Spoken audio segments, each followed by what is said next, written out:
കുറേ ദിവസമായി വീഡിയോ ഒക്കെ ഇട്ടിട്ട്. ഭഗവാൻ എന്ന് പറയുമ്പം പലർക്കും പേടിയാണ്. നമ്മൾ ദൈവത്തിനെ ഒരിക്കലും ഭയക്കാൻ പാടില്ല. എന്തിനാണ് നമ്മൾ ദൈവത്തിനെ ഭയക്കുന്നത്? ദൈവമല്ലേ നമ്മളെ സൃഷ്ടിച്ചത്. നമ്മുടെ ഉള്ളിലിരിക്കുന്നത് തന്നെ ദൈവമാണ്. നമ്മൾ അമ്പലത്തിൽ പോകുന്നു, പ്രാർത്ഥിക്കുന്നു, അതൊക്കെ നമ്മുടെ ഒരു വിശ്വാസം.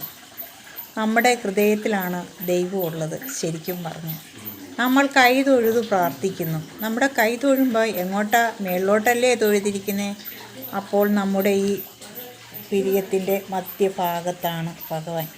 അതാണ് നമ്മൾ എപ്പോഴും പറയുന്നത്, മനസ്സ് ശുദ്ധമായിട്ടിരുന്നാൽ മാത്രം മതി എന്ന്. പിന്നെ നമ്മുടെയൊക്കെ ഒരു മനസ്സമാധാനത്തിന് വേണ്ടി നമ്മളെല്ലാം അമ്പലത്തിൽ പോവുകയും പ്രാർത്ഥിക്കുകയൊക്കെ ചെയ്യുന്നു. ഭഗവാനെ നമ്മൾ ഒരിക്കലും ഭയക്കേണ്ട കാര്യമില്ല. ഭഗവാൻ നമ്മളിലൂടെ തന്നെ ഉള്ള ഒരാളാണ് ദൈവം. ദൈവത്തിനെ പേടിക്കേണ്ട ഒരാവശ്യവുമില്ല. അത് ദൈവത്തിനോട് നമ്മൾ കൂടുതൽ അടുക്കണം. അടുത്തു കഴിഞ്ഞാൽ നമുക്കങ്ങനെ ഒരു ഭയം ഉണ്ടാകത്തില്ല. ദൈവമാണ് നമ്മളെ രക്ഷിച്ചതും സൃഷ്ടിച്ചതും എല്ലാം. ദൈവം അറിയാതെ ഒരു കാര്യവും ഇല്ല. ഒരു ഇല പോലും ചലിക്കത്തില്ല. നമ്മൾ പറയത്തില്ലേ ഓരോ കാര്യങ്ങൾ നടക്കുമ്പോൾ അതിനൊക്കെ ഇപ്പോഴാണ് ഒരു സമയം വന്നതെന്ന്.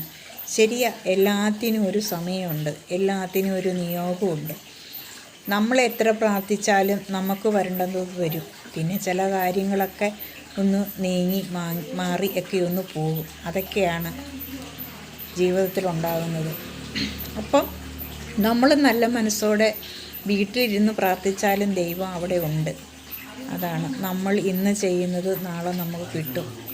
എല്ലാം ഈശ്വരൻ്റെ ഒരു കളി മാത്രം. പ്രകൃതി മുഴുവനും നിറഞ്ഞു നിൽക്കുന്നത് പ്രകൃതി മാതാവായ നമ്മുടെ ജഗദംബയല്ലേ. എല്ലാം മഹാദേവനും ദേവിയമ്മയും കൃഷ്ണൻ എല്ലാവരും ദൈവമാണ്. എല്ലാം ഒന്നിൽ തന്നെ ഉണ്ടാകുന്നതാണ്. ശിവന്, ക്രിസ്തു, എല്ലാം ക്രിസ്തു, ശിവൻ, കൃഷ്ണൻ എല്ലാം ഒന്ന് തന്നെയാണ്. നമ്മൾ എല്ലാം പല രീതിയിൽ ആക്കി വിളിക്കുകയും ധ്യാനിക്കുകയും ചെയ്യുന്നതെന്ന് മാത്രം. മനുഷ്യരെല്ലാം ഒന്നാണ്, ദൈവമെല്ലാം ഒന്നാണ്. എല്ലാം ഒരു വിശ്വാസം മാത്രമാണ്. എല്ലാം നമ്മൾ എങ്ങനെ കാണുന്നു അങ്ങനെ തന്നെയാണ് എല്ലാം. അപ്പോഴോ എല്ലാവർക്കും എൻ്റെ ക്രിസ്മസ് ആശംസകൾ.